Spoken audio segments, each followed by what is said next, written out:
सच है विपत्ति जब आती है कायर को ही दहलाती है। ये रश्मि रथी का एक बहुत ही प्यारी सी लाइन है कि ये कहता है कि जब विपत्ति आती है, जब भी परेशानी आएगी, तो जो बुजदिल लोग होंगे, जो कमजोर लोग होंगे, जो कायर लोग होंगे, वही डरेंगे। जैसे कि जब एग्जाम आता है तो वही डरता है जिसने तैयारी नहीं की, पूरी साल मटरगश्ती की, पूरी साल बदमाशी की, पूरी साल इधर उधर घूमे। तो एग्जाम के टाइम पे क्या आ जाएगा, वो परेशान हो जाएंगे कि भैया अब क्या करें क्या करें। लेकिन जो पूरी साल मेहनत किए हैं, वो एग्जाम में क्या करेंगे, तो वो एग्जाम में तहलका करेंगे। तो सच है विपत्ति जब आती है कायर को ही दहलाती है, सुरमा जाते हैं निखर, कुछ ऐसे करके ये लाइन है। तो कुछ इसी अंदाज में हमारे चैनल एज पाठशाला पे आप सभी बच्चों का स्वागत है। होप सो कि जहां पे भी होंगे मस्त होंगे, बिंदास होंगे और अपनी पढ़ाई में एकदम जुट गए होंगे। क्यों? क्योंकि अब हम धीरे धीरे नवंबर को भी खत्म करते हुए आ रहे हैं। अब हम नवंबर के लास्ट में पहुंच चुके हैं। तो आज की जो क्लास होने वाली है उसमें हम स्ट्रेट लाइन के बेहतरीन बेहतरीन क्वेश्चन को करेंगे, वो भी एनसीईआरटी के, जिससे कि हमारा जो कॉन्सेप्ट और बेसिक है एकदम क्रिस्टल क्लियर हो जाए।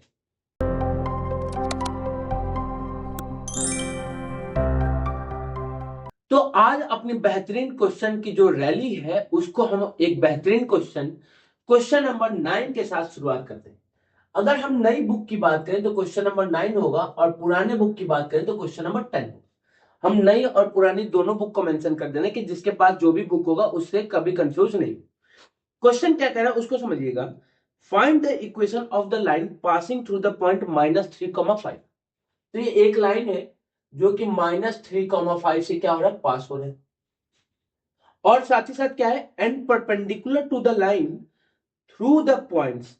और किसी लाइन पे परपेंडिकुलर है, और परपेंडिकुलर है किस पे, तो लाइन पे जो कि पास हो रहा है, लाइन पे जो कि पास हो रहा है किससे, 2,5 एंड -3,6। 2,5 एंड -3,6 इससे पास हो रहा है। क्वेश्चन को समझिएगा कि एक हमारे पास लाइन है जो कि -3,5 से पास हो रही है और साथ ही साथ परपेंडिकुलर 2,5 एंड -3,6 पे। तो आपने कहा कि भैया एक हमने कॉन्सेप्ट पढ़ा था कि जब भी दो लाइन परपेंडिकुलर होगा तो उनके स्लोप का प्रोडक्ट -1 के इक्वल हो जाएगा। दैट मीन्स कि अगर हम एक लाइन का स्लोप फाइंड कर लें, एक लाइन का स्लोप फाइंड कर ले, तो वहां से हम पहले वाली लाइन का स्लोप को फाइंड कर लेंगे। और एक पॉइंट दिया है और स्लोप हमने फाइंड कर ले, तो पॉइंट स्लोप फॉर्म लगा के उस लाइन के इक्वेशन को फाइंड कर लेंगे। आपने बिल्कुल भैया बात तो सही कह रहे हैं। तो बात अगर सही कह रहे हैं तो उसको देखते हैं। तो आपने कहा भैया हमारा यहाँ पे क्या दिया, तो ये दिया x1 y1 और ये दिया है x2 y2। आपने कहा भैया जो सेकंड वाली लाइन है उसके स्लोप को हम m2 मानते हैं। सेकंड वाली लाइन के स्लोप को m2 माना तो that will be equal to y2 minus y1 upon x2 minus x। y2 is 6 और y1 इज 5। x2 इज -3 और x1 is -2। 6 minus 5 is 1 and -3 का -2 इज -5। ये क्या हो गया, तो आपने कहा ये हमारा स्लोप हो गया सेकेंड वाली लाइन का। ये स्लोप किसका है, सेकेंड लाइन का। आपने कहा जो पहली वाली लाइन है, पहली वाली लाइन वो सेकेंड वाली लाइन पे क्या है, परपेंडिकुलर है। क्या है, परपेंडिकुलर है। तो अभी माइनस से माइनस कैंसिल आउट हो गया। तो m1 की वैल्यू कितनी हो जाएगी, 5 इंटू 1 5। m1 की वैल्यू कितनी होगी, तो आपने कहा 5 इंटू 1 हमारी 5 हो गई। ये क्या हुई, तो पहली वाली लाइन की स्लोप। आपने कहा ये जो पहली वाली लाइन है वो तो -3,5 से भी पास हो रहा है। तो इक्वेशन क्या हो जाएगा, तो y minus y1 equal to m x minus x1। इस वाली लाइन के लिए x1 y1 क्या होगा, ये होगा। ये जो x1 y1 था वो दूसरे लाइन के लिए था, ये पहले वाली लाइन के लिए। तो अब वैल्यूज को पुट करें तो क्या मिलेगा, तो आपने y minus y1 is 5, m is, अभी आपने फाइंड किया कितना आया, m1 5 आया है, x और x1 कितना है, माइनस का 3 है। तो क्या हो जाएगा, तो आपने y minus 5 is equal to 5x minus minus plus 3। अंदर क्या मल्टीप्लाई हुआ तो क्या मिल गया, तो आपने 5x प्लस 15। अब इन सारे टर्म को इधर लेके आ गए या फिर -5 को उधर भेज दे तो कितना हो जाएगा, y is equal to 5x plus 15 plus 5 is 20। आपने कहा ये हमारा क्या हो जाएगा, आंसर। ये क्या हो जाएगा, आंसर हो जाएगा। अब एक और बेहतरीन सा क्वेश्चन देखते हैं। बेहतरीन सा क्वेश्चन क्या कह रहा है कि आपने एक परपेंडिकुलर बनाया, क्वेश्चन नंबर 14, क्वेश्चन नंबर 14 और पुराने बुक का क्वेश्चन नंबर 15। अरे मेंशन कर देते हैं क्या कह रहा है। क्वेश्चन नंबर 14 और 15, 14 न्यू बुक, 15 पुरानी बुक। क्या कह रहा था, perpendicular from the origin to a line meet it at -2,9। एक ओरिजिन से परपेंडिकुलर ड्रॉ कर रहे हैं, किस पे, एक लाइन पे। तो आपने सबसे पहले उस लाइन को ड्रॉ कीजिए। तो ये हमारे पास मान लीजिए एक कोई लाइन है और ओरिजिन से आप इस पे एक परपेंडिकुलर बना रहे हैं। जो परपेंडिकुलर है, जिस पॉइंट पे उसको कट करना है, वो है -2,9। वो क्या है, तो आपने कहा -2,9 is the coordinate where perpendicular from the origin touches the line. ये हमारा हो गया question number 15। Find the equation of the line. Equation of line को आपको क्या करना, फाइंड करना है। बहुत ही बेहतरीन, बहुत ही प्यारा सा क्वेश्चन है। आपने कभी, अगर ये ओरिजिन से जा रहा है तो ये हो जाएगा 0,0। तो इस लाइन का कोऑर्डिनेट्स हमको पता चल गया, दो कोऑर्डिनेट्स, एक 0,0, एक -2,9। तो इससे आप क्या करेंगे, तो आपने कोई, इससे हम इस लाइन के स्लोप को फाइंड कर लेंगे। That will be equal to y2 - y1 upon x2 - x1। क्या हो जाएगा, तो मान लेते हैं इस स्लोप के m2 है, तो क्या होगा, तो आपने y2 9, y1 है 0, x2 इज -2 और x1 इज 0। तो क्या हो जाएगा, आपने -9/2। तो हमारा m2 जो हो जाएगा दैट विल बी -9/2 हो गया। m2 क्या हो गया, तो आपने -9/2 हो गया। अब अगर हम यहां से m1 को फाइंड करें, m1 को, अगर इस लाइन के स्लोप को हम m1 कहते हैं, तो आपने को ये m1 डॉट m2 जो होगा वो -1 के इक्वल होगा। तो m1 जो हो जाएगा that will B -1/m2। That will B -1/m2 is -9/2। Minus minus cancel, 2 कहां चला जाएगा ऊपर, तो 2/9। तो आपने कोई जो m1 है that will be equal to 2/9 हो जाएगा। m1 किसके इक्वल हो जाएगा, 2/9। That will be the slope of the line which we have to find the equation. जिस भी लाइन का इक्वेशन फाइंड करना, उसका हमको स्लोप भी मिल गया, उसका हमको एक पॉइंट भी मिल गया जिससे वो पास हो। तो आपने कोई इक्वेशन ऑफ अ लाइन क्या हो जाएगा, equation of a line passing through -2,9 and slope हमारा क्या हो गया, तो 2/9। तो आपने कहा क्या होता है, तो y - y1 is equal to mx - x1। Values को पुट करें तो y1 की वैल्यू कितनी है, तो आपने कोई 9 है, m की वैल्यू 2/9 है, x - x1 इज -2 है। आपने इसको अगर सॉल्व करें तो 9 को जब भेजे तो 9y - 81 is equal to 2x। अब माइनस माइनस प्लस, तो +4 हो गया। क्या हो जाएगा, तो आपने 9y -81 उधर गया तो प्लस हो जाएगा, तो 2x + 85। ये हमारा क्या हो जाएगा, तो आपने, ये हमारा हो गया इक्वेशन ऑफ अ लाइन। ये क्या हो जाएगा, हमारा इक्वेशन ऑफ लाइन। तो देखिए बहुत ही बेहतरीन बेहतरीन हम आज के क्लास में क्वेश्चन कर रहे हैं। तो अगर मजा आ रही होगी क्लास में, चीजों को समझ में आ रही होगी, तो एक बार लाइक बटन दबाना बिल्कुल ना भूलें। लाइक दबाना है, कमेंट में भी करना है कि समझ में आ रहा है या नहीं आ रहा है। क्वेश्चन नंबर 17 और पुराने बुक में क्वेश्चन नंबर 18। पुराने बुक में क्या है कि एक दो टॉपिक्स ज्यादा थी, मतलब एक टॉपिक ज्यादा थी, नॉर्मल फॉर्म, जो कि अब हमारे में नहीं है। तो उससे रिलेटेड एक क्वेश्चन था पुराने बुक में। इस चक्कर में जो सीक्वेंस है वो थोड़ा सा इधर उधर हो रहा है, तो एक दो क्वेश्चन का सीक्वेंस इधर उधर होगा, बाकी के लिए परेशान नहीं होना है। क्वेश्चन क्या करें समझिए, P A comma B is the mid point of the line segment between axis. तो हमारे पास एक लाइन है, एक क्या है, हमारे पास लाइन है जिसका जो एक्सेस का कोऑर्डिनेट है वो क्या है, एक्सेस का कोऑर्डिनेट नहीं दिया, वो जो जिस एक्सेस है, एक्सेस को ज्वाइन करने वाली जो लाइन है, एक्सेस के बीच में जो लाइन है, उसका जो मिड पॉइंट है वो है ए कॉमा बी। तो आपने कोई सबसे पहला काम क्या होगा, तो सबसे पहला काम एक्सेस बनाते हैं। अब एक जो लाइन हो कुछ ऐसी है, एक जो लाइन क्या है वो ऐसी है, और ये हमारा कोऑर्डिनेट दिया है इसका mid point, that is a comma, ये क्या दिया है, तो आपने को ये दिया हमको a comma b is the mid point of the line segment between the axis, so that equation of a line, तो हमको शो करना है कि जो इक्वेशन ऑफ अ लाइन होगी वो x/a plus y/b is equal to 2 होगी। आपने कहा कि भैया देखिए ये तो किसका होता है, तो आपने को, ये तो हमारा होता है इंटरसेप्ट फॉर्म, जहां पे दोनों इंटरसेप्ट गिवन है। तो आपने कहा हमको इंटरसेप्ट तो नहीं गिवन है, लेकिन इन दोनों का मिड पॉइंट गिवन है, तो मिड पॉइंट से हम क्या कर सकते हैं, इनके इंटरसेप्ट को फाइंड कर सकते हैं। मान लेते हैं कि ये जो कोऑर्डिनेट है क्या होगा, ये हमारा x1 था, मान लेते हैं ये हमारा क्या था, x मान लेते हैं, और इस वाले कोऑर्डिनेट को हम y मान लेते हैं।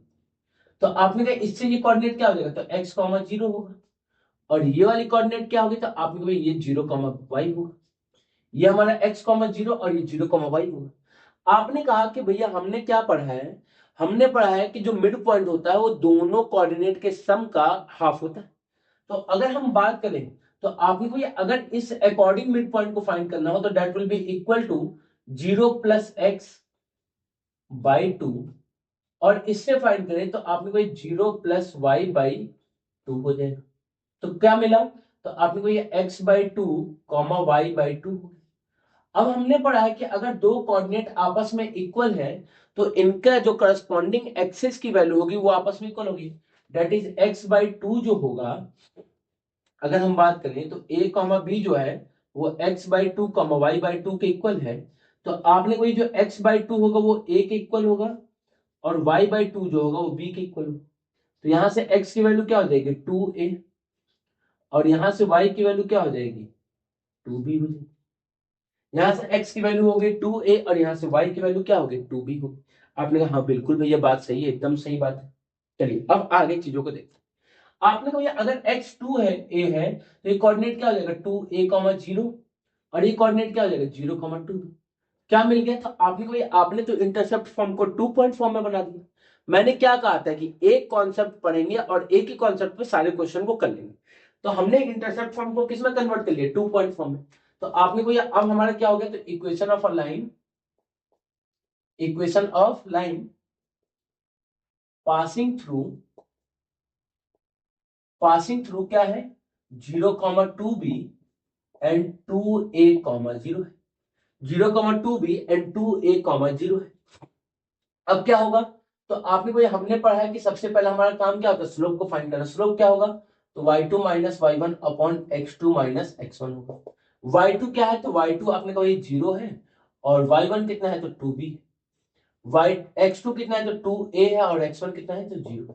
तो हमने माइनस 2b अपॉन 2a हो गया, 2 से 2 कैंसिल हो गए, तो माइनस b बाई ए हो गया। क्या हो गया, माइनस b बाई ए हो गया। अब आपने equation of a line y minus y1 is equal to mx minus x1। अब क्या करते हैं, तो वैल्यूज को पुट किया जाए। वैल्यूज को अगर हम पुट करें तो क्या मिलेगा, तो आपने को ये हो गया y, और y1 की वैल्यू कितनी है, तो आपने को ये हमने x1 y1 माना था, और ये x2 y2, तो y1 कितना है, तो 2b है। m की वैल्यू कितनी है, तो आपने को minus b by A I, x और x1 कितना है, तो आपने को ये 0 है। क्या मिल गया, तो आपने को ये a को इधर भेज दी, तो क्या मिल जाएगा, तो a y minus 2ab is equal to minus b गया, तो minus b x minus 0, minus b x ये इधर आएगा तो आपके प्लस का हो जाएगा, तो a y plus b x, minus उधर गया तो प्लस 2ab। आपने कभी ये डिवाइड बोथ साइड, डिवाइड कर दिया जाए दोनों तरफ, divide both side by A B. A B से हम दोनों तरफ क्या कर दें, डिवाइड कर दें। ए बी से हम दोनों तरफ क्या कर दें, डिवाइड कर दें। आपने कहा ठीक है डिवाइड किया जाए तो क्या मिल जाएगा, तो a y by A b plus b x by A b is equal to 2ab by A.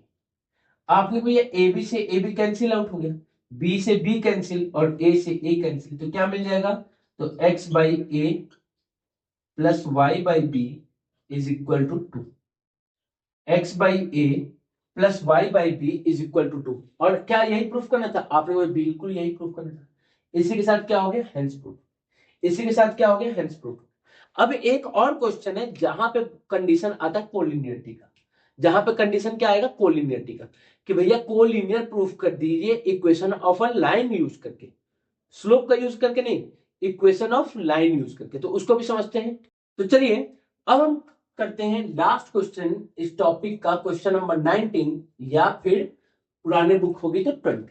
Question क्या कह रहे हैं कि हमारे पास तीन कोऑर्डिनेट्स हैं। तीन कोऑर्डिनेट्स कौन कौन से हैं, 3, 0, -2, -2 एंड 8, 2। आपने तो ये हमारे पास तीन कोऑर्डिनेट्स हैं, 3, 0, -2, -2 एंड 8, 0।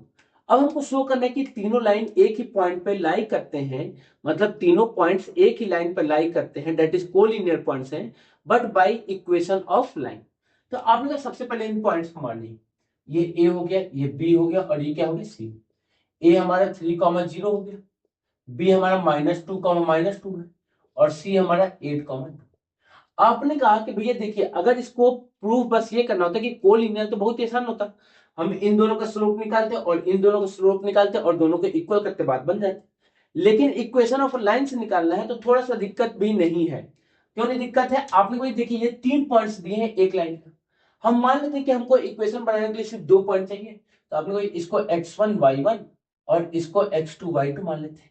तो यहां से हम क्या कर लेंगे, तो आपने यहां से इक्वेशन बन जाएगा y माइनस y1 0, और y2 माइनस y1 स्लोप की जगह पे m की जगह पे y2 माइनस y1 और x2 माइनस x1 और x माइनस x1 हो जाएगा। क्या हो जाएगा? तो अपने को y -2 बाई -5 और x माइनस, हमने माइनस से माइनस कैंसिल, 5 इधर मल्टीप्लाई, तो 5y is equal to 2x minus का 6। ये हमारा क्या हो गया? इक्वेशन। आपने कहा ये हमारा क्या है? इक्वेशन। अगर इस इक्वेशन को ये कोऑर्डिनेट अगर सेटिस्फाई कर दिया तो क्या हो गया? तीनों पॉइंट्स हमारे एक ही लाइन पर लाई करेंगे। क्यों? क्योंकि अगर ये पॉइंट इस लाइन पर लाई करे तो इसकी इक्वेशन को भी सेटिस्फाई करेगा। तो आपने कहा ठीक है, तो आपने कहा by putting the value of by value 8,2 in equation of a line. तो आपने को ये एलएचएस को हम अलग सॉल्व करेंगे और आरएचएस को अलग सॉल्व करेंगे, और दोनों में अगर वैल्यू सेम आ जाए वैल्यू पुट करने के बाद तो सही है। तो एलएचएस क्या है? 5y है। 5y की वैल्यू कितनी है? तो 2 है, तो कितना हो गया? 10 हो गया। अगर हम आरएचएस की बात करें तो आपने को ये आरएचएस जो है वो 2x माइनस 6 है, तो क्या हो जाएगा? 2 इंटू एक्स क्या है? 8 माइनस 6। 2 इंटू 8 इज 16 माइनस 6 कितना हो जाएगा? तो आपने को ये 10 है। तो यहाँ पे एलएचएस जो है वो क्या हो गया? आरएचएस के इक्वल हो गया। दैट मींस कि the third point will satisfy the equation of a line, और इक्वेशन ऑफ अ लाइन को सेटिस्फाई करे दैट मींस कि पॉइंट्स आर कोलिनियर। बहुत ही प्यारे तरीके से, बहुत ही न्यारे तरीके से हमने इस टॉपिक को ही नहीं, इस चैप्टर के 90% टॉपिक चीजों को कंप्लीट करी। अब जो 10% बचा है उसको हम लोग करेंगे नेक्स्ट क्लास पे। तब तक के लिए जय हिंद, जय भारत।